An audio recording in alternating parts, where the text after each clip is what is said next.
My cousin flirted with every date I brought to family holidays until one finally exposed her. After ruining 5 relationships, she tried it again.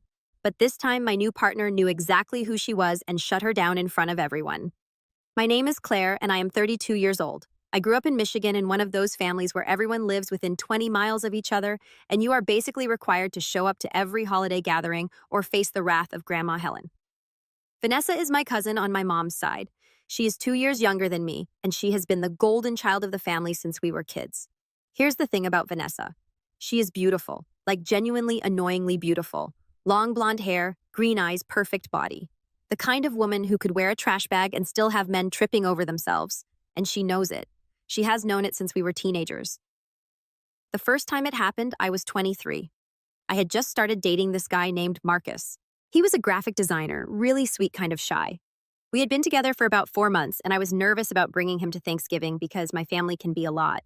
But Marcus insisted he wanted to meet everyone, said he was serious about me. The dinner was at my Aunt Diane's house. Vanessa showed up wearing this tiny red dress that was completely inappropriate for a family Thanksgiving. But nobody said anything because nobody ever says anything to Vanessa. My mom just gave me this look like, here we go, and went back to mashing potatoes.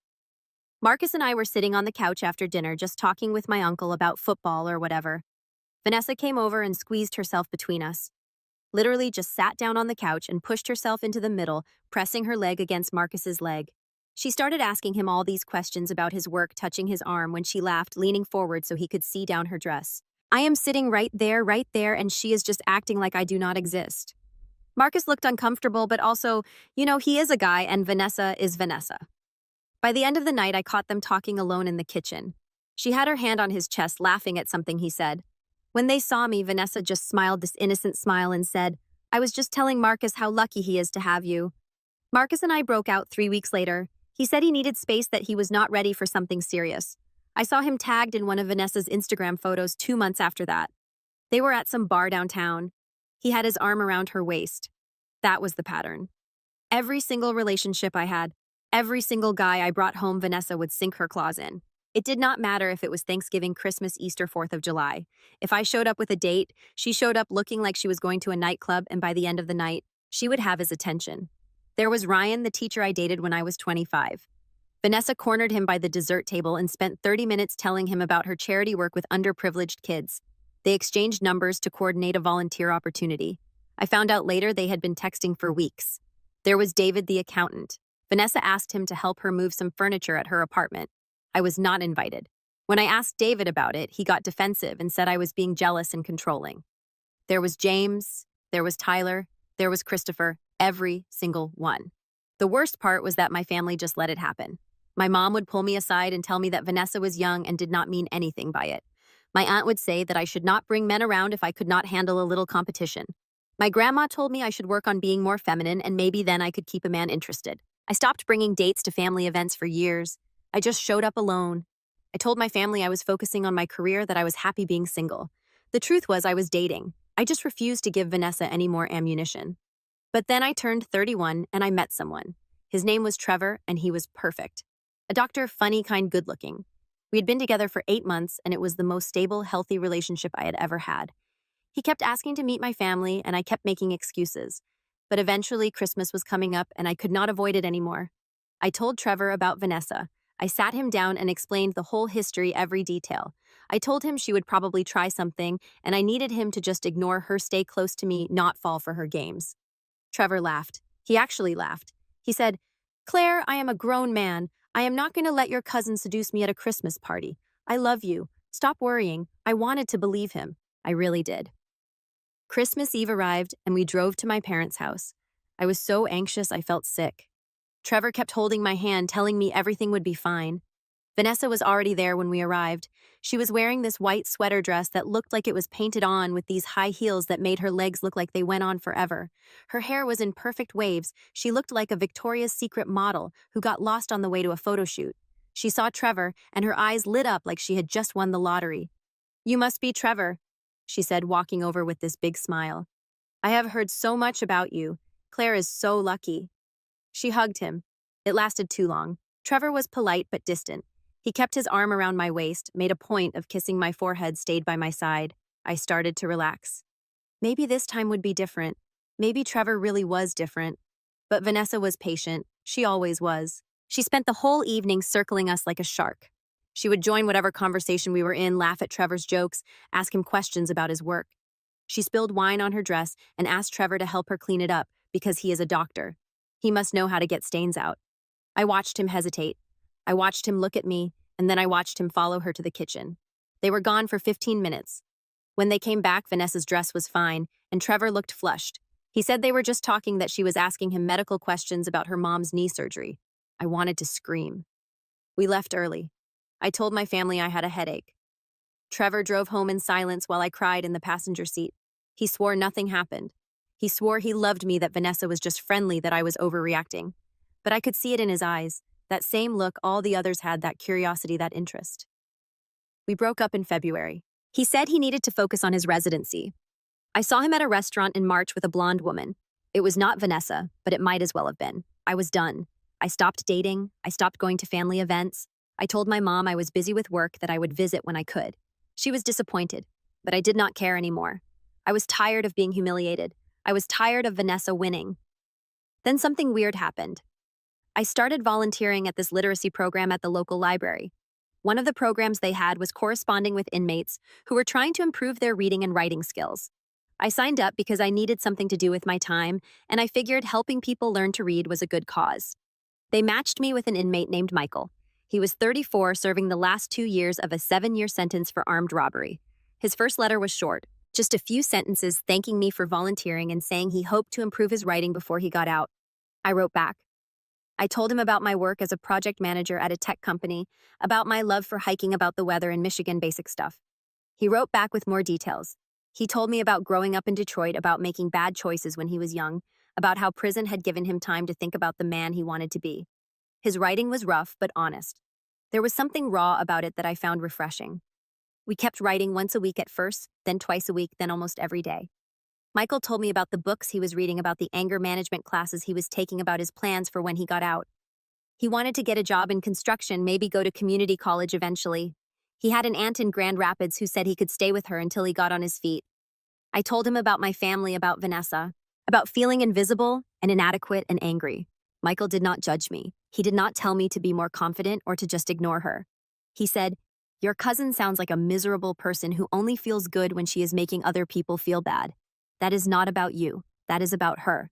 Something about the way he said it, the simplicity of it, made sense to me. We wrote to each other for 8 months. I started looking forward to his letters more than anything else in my week. He was funny and thoughtful and vulnerable in ways that the men I had dated never were.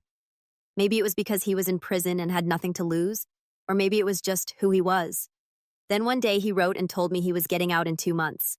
He asked if I would be willing to meet him in person, maybe grab coffee. No pressure. He said he understood if I said no, that he knew the situation was complicated. I said yes. I do not know why I said yes. Maybe I was lonely. Maybe I was curious. Maybe I just wanted something in my life that was different, that was mine, that Vanessa could not touch. Michael got out in October. We met at a coffee shop in Grand Rapids. I was nervous, obviously. This was a man I had been writing to for months but had never seen except in the small blurry photo that came with his first letter. He walked in and I recognized him immediately. Tall, broad shoulders, dark haircut, short, a nervous smile. He was handsome in this unexpected way, not polished like the guys I usually dated, but real. We talked for 3 hours. It was easy and comfortable and nothing like I expected. He told me about adjusting to being out, about his job doing drywall work, about staying with his aunt. I told him about my job, my apartment, my terrible family. He asked if he could see me again. I said yes. We started dating officially, I guess, though it felt strange to call it that at first. We went to movies, we got dinner, we went for walks along the river. He was different from anyone I had ever been with. He listened when I talked. He did not play games. He said what he meant, and he understood me in this way that felt almost scary. He could tell when I was anxious or upset before I said anything. He knew when I needed space and when I needed to be held. It was like having someone actually see me for the first time in my life. My mom called in November and asked if I was coming to Thanksgiving. I had been avoiding her calls, but I finally picked up. She said the whole family missed me, that Grandma Helen was asking about me, that it had been almost a year since I had come to a holiday. I told her I would think about it. Michael and I were lying in bed that night when I mentioned it. He asked why I was hesitant. And I told him about Vanessa again, about the pattern, about how I could not handle watching it happen one more time. Michael was quiet for a minute, then he said, "Take me." I laughed. I said, "You do not want to meet my family. Trust me." He said, "I am serious. Take me to Thanksgiving. Let me meet this cousin of yours." I told him it was a bad idea. I told him Vanessa would eat him alive, that she had destroyed every relationship I had ever brought around her. I told him she was beautiful and manipulative and ruthless. Michael just shrugged. He said, "I have been in prison for 7 years. I think I can handle your cousin." I thought about it, and then I thought, screw it. Why not? What was the worst that could happen? Vanessa would seduce Michael. I would lose another relationship. I would never speak to my family again. I was already halfway there, so I said yes. Thanksgiving morning, I woke up with this knot in my stomach. Michael seemed calm. He wore a simple button-down shirt and jeans, nothing fancy. His hair was neat, and he had shaved. He looked good, normal, like a regular guy you would bring home to meet your family. We drove to my parents' house. I gave him one more warning. I said, "Vanessa is going to come after you hard. She's going to flirt. She's going to touch you. She's going to try to get you alone. Please just stay with me. Do not fall for it." Michael took my hand. He said, "Claire, I'm not going anywhere, I promise." We walked in and the whole family was there. My mom hugged me like I had been gone for years. My dad shook Michael's hand and asked him what he did for work. Michael said, "Construction." And my dad launched into a story about building his deck last summer. Then Vanessa walked in from the kitchen. She was wearing a tight black dress with a plunging neckline and these ridiculous heels. Her hair was perfect. Her makeup was flawless. She looked like she was going to a cocktail party, not a family Thanksgiving. She saw Michael and I swear I could see the wheels turning in her head. She walked over with this predatory smile. "You must be Michael," she said, extending her hand. "I am Vanessa, Claire's cousin." Michael shook her hand briefly. "Nice to meet you." Vanessa kept holding his hand just a second too long. "I have heard absolutely nothing about you. Claire keeps her life so private." She looked at me with this fake, innocent expression. "How long have you two been together?" "A couple months," I said. "That is so sweet," Vanessa said. "How did you meet?" I opened my mouth. Not sure what to say, but Michael answered first through a pen pal program. Vanessa's eyes lit up. "Oh, like one of those online things." "That is adorable." "Something like that," Michael said. His voice was even unbothered. Vanessa launched into her usual routine. She asked Michael about his job, about where he grew up, about his hobbies. She touched his arm when she laughed. She leaned in when he talked. She did everything she always did. Michael was polite but distant. He answered her questions briefly, then turned back to me or someone else. He kept his hand on my lower back. When Vanessa suggested he help her bring in extra chairs from the garage, he said, "I think your dad can handle it," and stayed by my side. I could see Vanessa getting frustrated. This was not how it usually went. Usually by this point, the guy would be fawning over her, finding excuses to talk to her alone, getting flustered by her attention. Michael was not flustered. He was barely interested. Dinner was the same. Vanessa sat across from us and spent the whole meal trying to engage Michael in conversation. She asked him about sports, about movies, about music. She told stories designed to make her sound interesting and adventurous. She laughed loudly at jokes that were not funny. Michael was polite. He nodded. He smiled occasionally, but mostly he talked to my uncle about fishing and asked my grandma about her recipe for stuffing. He held my hand under the table. After dinner, everyone moved to the living room. Vanessa cornered Michael by the drink table. I watched from across the room, my heart pounding. This was usually when it happened. The private conversation, the exchanged phone numbers, the beginning of the end. I saw Vanessa lean in close to Michael. I saw her touch his chest. I saw her whisper something in his ear. Michael stepped back. He said something I could not hear, then walked away and came back to sit next to me on the couch. Vanessa stood by the drink table looking stunned. My mom leaned over and whispered, "I like this one." He seemed steady. I almost cried. We stayed for another hour. Vanessa kept trying, kept circling, but Michael did not budge. He stayed with me, talked to my family, acted like Vanessa was just another person in the room and not the center of the universe. When we finally left, I felt like I could breathe for the first time in years. In the car, I asked Michael what Vanessa had said to him by the drink table. He hesitated. Then he said, "She told me you were damaged and insecure and that I could do better." She gave me her number. My stomach dropped. "And what did you say?" I told her I was not interested and that she should probably work on being a better person before she tried to ruin anyone else's life. I started crying. Not sad crying, but relieved crying. Like something inside me that had been wound tight for years suddenly released. Michael pulled over. He held me while I sobbed in the passenger seat of his car. He did not tell me to stop or ask what was wrong. He just held me. When I finally calmed down, I looked at him and said, "Why? Why did you not fall for it? Every other guy has. She is beautiful and charming, and she knows exactly what to say." Michael looked at me like I had asked the dumbest question in the world. "Claire, I spent 7 years in prison. I learned pretty quick how to spot people who are full of garbage. Your cousin is miserable. You can see it in her eyes. She is not happy. She is not confident. She is desperate, and desperate people are boring." He paused. "Plus, I am in love with you. Why would I want someone like her when I have you?" I kissed him right there in the car on the side of the road. I kissed him like my life depended on it. That should have been the end of the story. Michael proved he was different. Vanessa failed. I won for once. We should have just ridden off into the sunset, but life is never that simple. A week later, my mom called me. She sounded upset. She said Vanessa had come over crying, saying I had brought an ex-convict to Thanksgiving without warning anyone, that she had looked Michael up online and found out about his record, that she felt unsafe and disrespected. I was furious. I said, "Mom, Michael served his time. He's a good person. And Vanessa is only upset because she could not manipulate him." My mom sighed. She said, "Cla, honey, I know Vanessa can be difficult. But bringing a felon to a family event without telling anyone is not okay. Your father is very upset." Mommy, Grandma Helen is worried. I hung up on her. I did not talk to my family for 3 weeks. My phone was full of texts from various relatives. My aunt said I was being selfish. My uncle said I should have told them about Michael's past. My cousin Jessica, who I had always liked, sent me a long message about how I needed to think about other people's feelings and safety. Only my younger brother texted to say, "Vanessa is such a drama queen. Michael seems cool."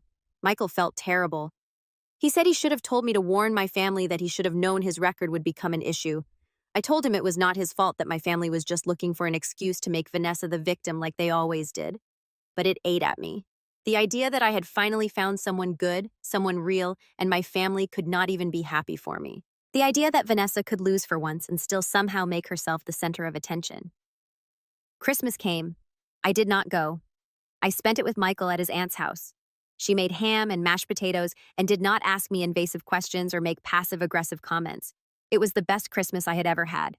Then in January, I got a call from my cousin Jessica.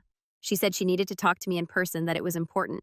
I almost said no, but something in her voice made me agree. We met at a coffee shop. Jessica looked nervous. She ordered a latte and did not drink it, just held the cup in her hands. "I need to tell you something about Vanessa," she said, "and you are not going to like it." I waited. Jessica took a breath. Last year, Vanessa started seeing a therapist. Aunt Diane made her go because she was having panic attacks. The therapist diagnosed her with something. I do not remember exactly what. But basically, she is really insecure and she needs constant validation from men to feel good about herself. "That is not an excuse," I said. "I know," Jessica said quickly. "I am not saying it is, but here's the thing. The therapist told her to apologize to you, to actually confront what she has been doing all these years. And Vanessa refused. She said you were the problem, that you were jealous and bitter, and that she did not owe you anything." I felt sick. Jessica continued. "But then you showed up with Michael at Thanksgiving and something changed. Vanessa came to my apartment that night and completely broke down. She was crying, saying she did not understand why Michael was not interested in her, why her usual tricks did not work. She said she felt invisible for the first time in her life." "Good," I said. "I meant it." "That is not all," Jessica said. She looked down at her coffee. "Vanessa has been stalking Michael online. Like really stalking him. She found his old Facebook from before he went to prison. She found articles about his arrest. She found his ex-girlfriend and sent her messages asking about him. My blood went cold. What? She is obsessed. Jessica said she cannot handle the fact that she lost, so she is trying to find dirt on him, trying to prove to the family that he is dangerous or whatever. She is the one who told your mom about his record. She printed out articles about his case and showed them to Grandma Helen." I could not breathe. "Why are you telling me this?"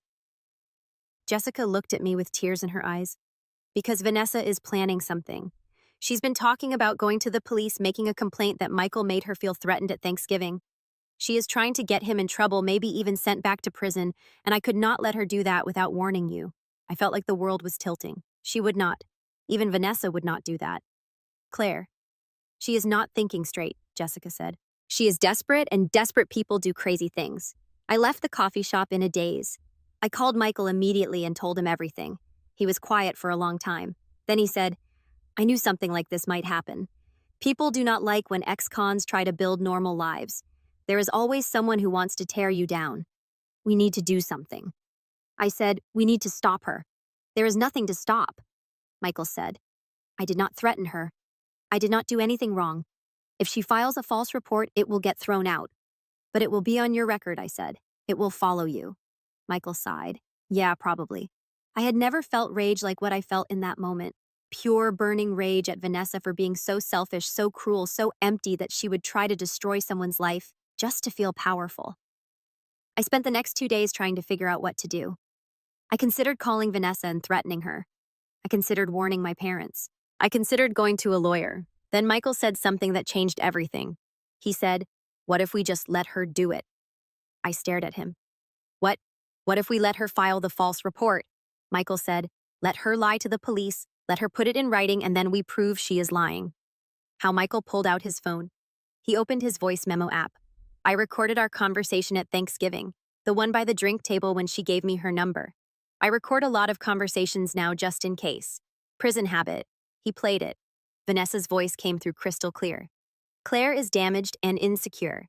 You seem like a smart guy. You could do so much better. Here is my number. Call me if you want to have a real conversation." Then Michael's voice. "I am not interested. You should probably work on being a better person before you try to ruin anyone else's life." Vanessa's laugh, bitter and sharp. "Wow, you are just like her. Judgmental and boring." The recording ended. This proves she was coming on to me. Michael said if she claims I threatened her or made her uncomfortable. This recording contradicts that. It shows she was the aggressor. I looked at him. "You recorded that just in case I told you. Michael said 7 years in prison teaches you to protect yourself." We decided to wait. If Vanessa filed a false report, we would use the recording to prove she was lying. If she did not, we would just move on with our lives. 3 weeks went by. Nothing happened. I started to think maybe Jessica was wrong. Maybe Vanessa had backed down. Then my mom called. She said Vanessa had been in a car accident. Not serious, just a fender bender, but she was shaken up. She wanted me to come visit her in the hospital. I said no. My mom was angry. She said I was being cruel, that Vanessa was family, that I needed to put aside whatever petty grudge I was holding. I hung up, but I felt guilty. I have always felt guilty when it comes to my family. That is what they trained me to do. Feel guilty for having boundaries. Feel guilty for protecting myself. So I went to the hospital. Not because I wanted to see Vanessa, but because I wanted to prove to myself that I was the bigger person. Vanessa was in a private room sitting up in bed with a small bandage on her forehead. She looked surprised to see me. "Claire," she said. "I did not think you would come." "I almost did not," I said. "But Mom said you wanted to see me." Vanessa looked down at her hands. "I did. I need to tell you something." I waited. "I have been really messed up," Vanessa said. Her voice was quiet, shaky, like really, really messed up. "My therapist says I have been using male attention to avoid dealing with trauma from when I was younger, and I know that is not an excuse for what I have done to you, for what I have done to all your relationships." I did not say anything. Vanessa continued, tears running down her face now. "I have been so jealous of you for so long. You have always had your life together. Good job, your own apartment. You are smart and funny, and people actually like you. And I have nothing, just my looks, and I have been so terrified of losing that, of becoming invisible, that I have been trying to prove I am better than you by taking the one thing you had that I did not." "My relationships," I said. "Yes," Vanessa whispered. "And I know that is so messed up. I know I have hurt you so badly, and I am sorry. I am so, so sorry." I stood there looking at her. This woman who had tormented me for years, who had destroyed relationship after relationship, who had made me feel worthless and invisible and broken. And now she was crying, apologizing, admitting she was the problem. I should have felt vindicated. I should have felt triumphant. Instead, I just felt tired. "I do not forgive you," I said. "I do not know if I ever will, but I appreciate you finally admitting what you have done." Vanessa nodded, still crying. I turned to leave. Then I stopped and looked back at her. "For what it is worth, I hope you get the help you need. I hope you figure out who you are beyond your looks, but I will not be part of that journey. Do not contact me. Do not contact Michael. Just leave us alone." I walked out in the hallway. I ran into Jessica. She hugged me. She said, "I am proud of you." I asked her what happened, why Vanessa suddenly had this change of heart. Jessica looked uncomfortable. She got a call from her therapist this morning. Apparently, the police contacted the therapist because Vanessa had made an appointment to file a report against Michael. The therapist convinced her it was a terrible idea, that it would ruin her life and his, and that she needed to confront what she was actually feeling instead of trying to destroy someone else. I felt dizzy. She was really going to do it. Yeah, Jessica said, but she did not. That has to count for something, right? I did not answer. I left the hospital and called Michael. I told him everything. He was quiet for a minute, then said, "So it is over." "I think so," I said. "Good," Michael said, "because I have something to ask you." My heart skipped. "What?" "Move in with me." I laughed, surprised. "What, move in with me?" Michael said again. "I know we have only been together for a few months, but I have spent 7 years alone in a cell and I do not want to waste any more time. I love you. I want to build a life with you." "So move in with me," I said. "Yes." I moved in with Michael in March. We got a small apartment near his work. Nothing fancy, but it was ours. We adopted a dog from the shelter, a mutt named Rocket who had been abandoned by his previous owners. We started building a life together that was quiet and normal and boring in the best possible way. I did not talk to Vanessa. I did not go to Easter or Mother's Day. I kept in touch with Jessica and my brother, but everyone else in my family could wait. My mom called in June and asked if I was coming to the 4th of July barbecue. I said no. She cried and said I was tearing the family apart. I said the family was already torn apart. I was just finally admitting it. Then something happened that I did not expect. Vanessa sent me a letter, an actual physical letter in the mail. I almost threw it away without reading it, but curiosity got the better of me. The letter was long, handwritten, and raw. Vanessa wrote about her childhood, about being sexually abused by a family friend when she was 12, about how nobody believed her when she told her parents. She wrote about learning that her looks were the only thing people valued about her, that her body was the only currency she had. She wrote about years of therapy, of medication, of trying to figure out why she was so broken. She wrote about me, about how watching me succeed in life while she fell apart made her feel worthless. About how she convinced herself that if she could just take away my happiness, she would feel better about herself. She wrote that she was in intensive therapy now that she had cut off contact with toxic friends, that she was trying to build a life based on something other than male validation. She wrote that she did not expect forgiveness. She just wanted me to understand. At the end of the letter, she included a print out of a photo. It was from one of the times she had stolen a boyfriend from me, David. I think they were at some party smiling for the camera. On the back of the photo, she had written, "I am sorry I made you feel invisible. The truth is I was the one who felt invisible." I showed the letter to Michael. He read it carefully, then looked at me. "What are you going to do?" "I do not know," I said honestly. "You do not owe her anything," Michael said. "Not forgiveness, not understanding, nothing. She hurt you repeatedly. You get to decide if she deserves another chance." "Do you think she deserves another chance?" I asked. Michael thought about it. "I think people can change." I did. But change is hard and most people do not put in the work. So maybe she will, maybe she will not. But that is not your problem to solve. He was right. I knew he was right. I wrote Vanessa a short letter back. I said I had read her letter, that I was sorry for what she had been through, but that I still needed distance. I said maybe one day we could have some kind of relationship, but not now. Not yet. She wrote back saying she understood. That was a year and a half ago. Last month, I got a call from Jessica. She said Vanessa was engaged to a woman named Monica, who she met at her therapy group.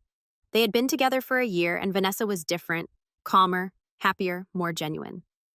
Jessica said Vanessa wanted to invite me to the wedding but was too nervous to ask. I told Jessica I would think about it. I talked to Michael about it that night. He said it was up to me, that he would support whatever I decided. I asked if he would come with me if I decided to go. He smiled. "To watch you face your family again after a year. I would not miss it." I called Vanessa the next day. We talked for 2 hours.